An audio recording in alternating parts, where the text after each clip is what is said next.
Marcus woke up at 5:03 in the morning for the 17th time that month.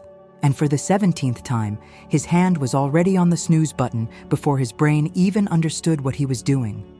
The mattress pulled him down like quicksand. "Just 15 more minutes," the voice said. "Just 15. When he finally got up, it was past 7. Daniel was in the living room with his sneakers tied, backpack on his shoulders, looking at the clock on the wall. "Well, you said you were going to run with me today, Dad." Marcus opened his mouth, but no words came out. It was the third time he'd broken this promise in 2 weeks. He saw something in his son's eyes that cut deeper than any accusation. Silent disappointment. The same look his wife had when he promised to change and never did. She'd been dead for 8 months. The look hadn't, "Sorry, son. Tomorrow we'll go. I promise." Daniel nodded. He didn't believe it. Late in the afternoon, Marcus came home from work exhausted. The building's elevator was broken again. He started climbing the stairs. On the 3rd floor, he stopped, heart beating too fast, sweat running down his forehead. 320 pounds distributed across a body he no longer recognized. He saw his reflection in the hallway window. A fat, defeated stranger looked back. For a second, he remembered how it used to be. Him and his wife running together in the park, laughing, alive. She said he was strong. She was wrong. That night, Marcus lay in bed, but sleep didn't come. The voices started. They always started when he was alone in the dark. "You're a failure. Your son deserves someone better. She would regret staying with you." He looked at the photo on the nightstand, her smiling, holding her pregnant belly. Last thing she said before the accident. "Promise you'll take good care of him. Promise you'll be strong." He promised. He lied. Marcus cried for the first time in 8 months. Not because he was sad, because he was afraid the voices were right. On Monday, a co-worker pulled him aside in the parking lot. "Marcus, you're not doing well, man. I have something that can help." He showed him a bottle of pills. Thermogenic. Speeds up your metabolism. You lose weight without having to do anything. Everyone uses them. Marcus took the bottle in his hand. It would be so easy. Results without pain. Transformation without war. His wife's voice echoed in his head, clear as if she were there. "There are no shortcuts to things that are worthwhile." He returned the bottle. "No, thanks." The coworker shrugged and walked away. Marcus stood alone in the parking lot. Now there were no excuses.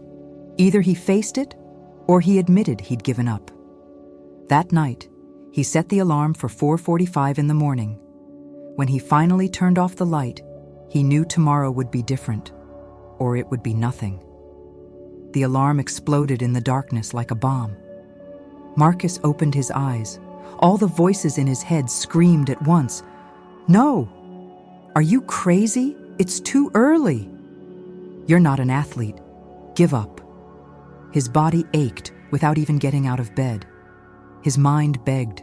The mattress was comfortable. He could try tomorrow. He could always try tomorrow. But Marcus remembered Daniel waiting with his sneakers tied. He remembered the look. He counted out loud. 3, 2, 1. He got up before his brain could negotiate.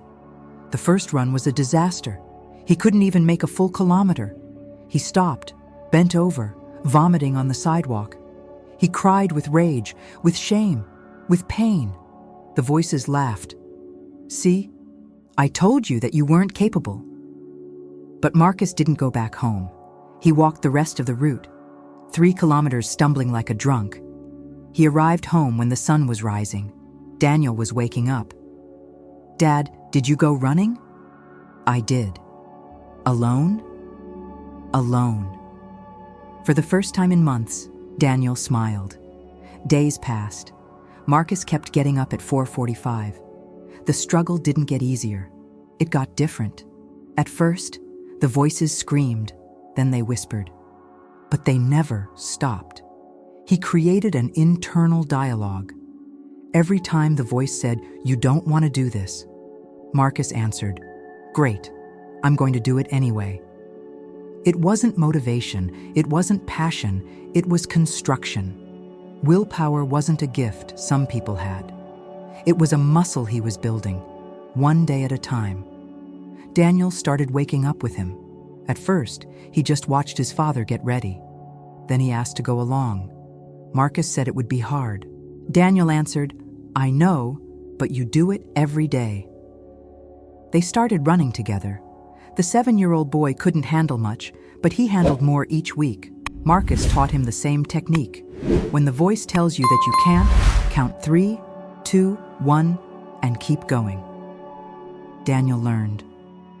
In the 4th week, Marcus had the worst day of the month. Worked 12 hours. Boss yelled, "Late bill." Body begging for mercy. He got home and collapsed into bed at 9 at night. The alarm went off at 4:45. He lay staring at the ceiling. The voices came back stronger than ever. One day doesn't make a difference. You've already proved your point. Rest. The battle wasn't physical. It was inside, in the voices, in the comfort that promised relief. Marcus remembered something he once read. Willpower is like a muscle. You build it by doing what you don't want to do. But if you stop building it, it crumbles. He got up, put on his sneakers, went out into the cold. It was raining. He ran crying, not from sadness, from rage, from war, but he ran. Another runner saw him on the track that morning. He'd seen Marcus several times, always suffering, always coming back. "Man, I see you here every day for 2 months. How do you do it?" Marcus stopped, wiped the sweat mixed with rain. "I don't do it. I just don't stop." The man was silent for a moment. Then he ran with him the rest of the way. 4 months later, Marcus had lost 22 kilos. His body changed.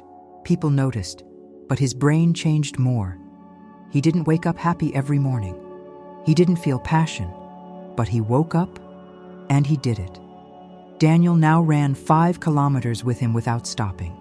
The relationship between father and son was rebuilt on the asphalt, in the sweat, in the shared suffering. Marcus no longer needed a promise, he just did. One day, he ran into the parking lot coworker at the supermarket. The man was worse, 20 kilos heavier, sunken eyes, hands shaking. "Marcus, man, you're different." "You're not well." "What happened?" "The pills. I can't stop. My heart races all the time. Doctor said I'm going to have a heart attack if I don't stop." Marcus looked at him without judgment. He remembered how close he'd come to accepting that shortcut. "Come run with me tomorrow, 5 in the morning." The coworker laughed, but it was a broken laugh. "Marcus, I can't."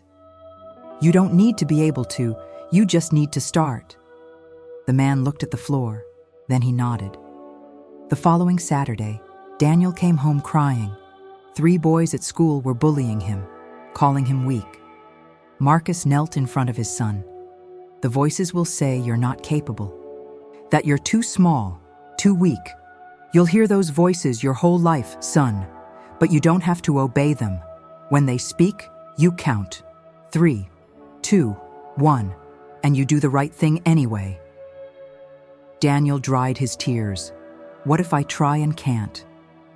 "Then you try again on Monday, and Tuesday, and Wednesday, until you can." On Monday, Daniel confronted the boys.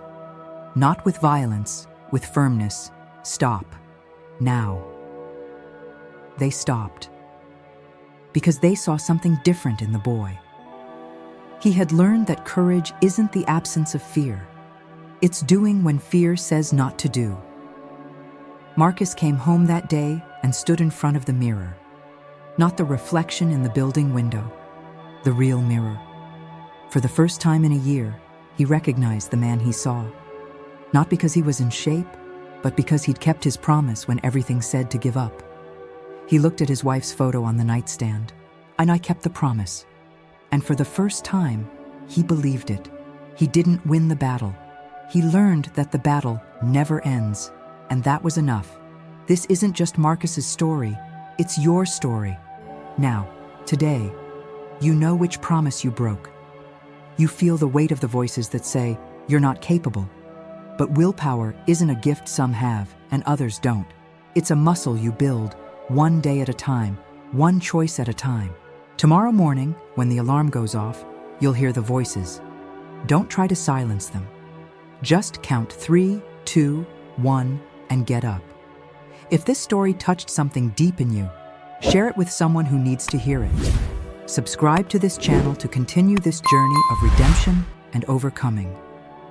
The battle never ends, but you don't need to win. You just need to not stop.